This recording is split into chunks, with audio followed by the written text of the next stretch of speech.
Oraniza. Vipi aseba tunachomeshana mahindi toka asubuhi nimekaa hapa na kusubiri wewe aisee. Ndio ufanye chaptira sasa. Nakuwa na ahadi za Kiswahili. Simue kama wazungu. Saa mbili, saa 3, saa 3. Leta biashara za Kiswahili hapa.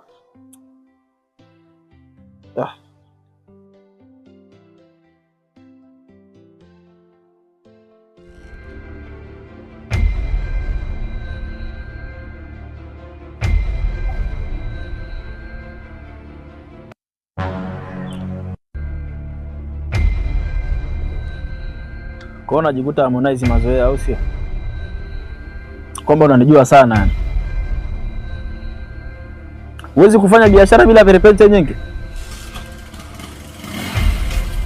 Sasa sikiliza. Maliza kwanza kiporo changu. Alafu ndo tuendelee na biashara ya leo. Kitu chenyewe hiki nimetoa Coca-Cola. Na mzigo uko ngaa. Kwa hiyo shindo wewe tu.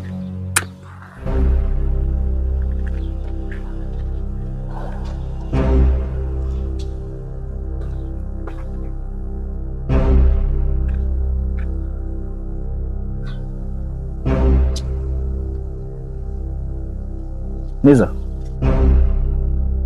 Acha madharau. Ila gani unanipa? Mimi sina kudai kiporo changu cha siku 2 ase.